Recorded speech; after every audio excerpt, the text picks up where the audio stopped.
So welcome back. I hope that you were able to find some objects around the house that you could use, and maybe you've already started drawing like I did. And what we're going to do is start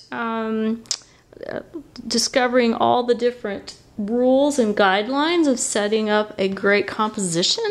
And I just wanted to play with putting another piece of paper behind. Obviously you won't be doing this. This is just for purposes of instructing. So I wanted to talk about leading lines. That was one of the rules of thumb. So you might look at your tablecloth, and the cloth, the things in the background, might be what's leading into your picture. If that's not the case, it could be the bottle itself is leading into the picture.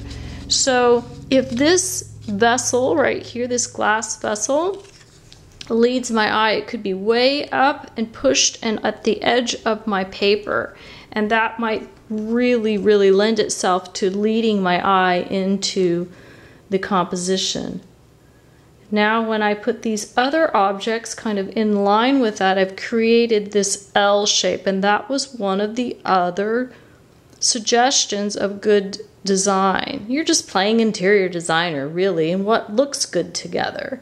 So you're going to be able to apply these principles with any of your artwork and any of your decorating.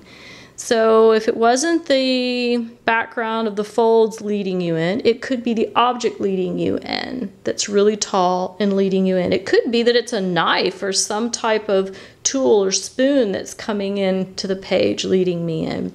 Then my eyes rest right here, don't they? This is where they really want to sit, and this happens to be that 1/3 we were just talking about of the composition.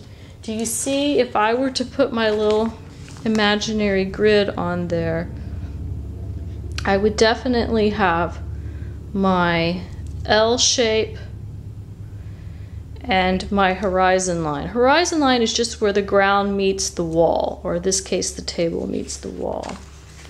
So let's go on to another thing that you might. So what about grouping things together? We can overlap, as I did with this. I overlapped my candlestick with the pyramid, right? But oh my, what if I wanted to just keep this thing totally separated from the pyramid and the sea urchin, and maybe these things overlap? I have to look at how I want to compose that. So now my eye is really focusing on this guy. I end up with a little dead space here, but it doesn't mean that my shadow later might fill that gap in. So this means this is a separated composition where the two are not touching. They're all touching, so they're all overlapping each other. But look at this little thing happening here. This is what I call touching, where the pyramid's just kissing that sea urchin. And there's real tension there, right? Because this is a very straight man-made object, thanks to our Egyptian friends.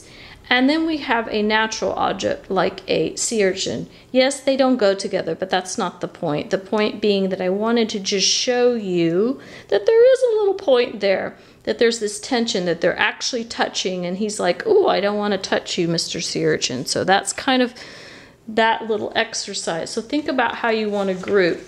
In your packet, you had some things to look at that explain that further. Of do you want them overlapping, separated, or do you want them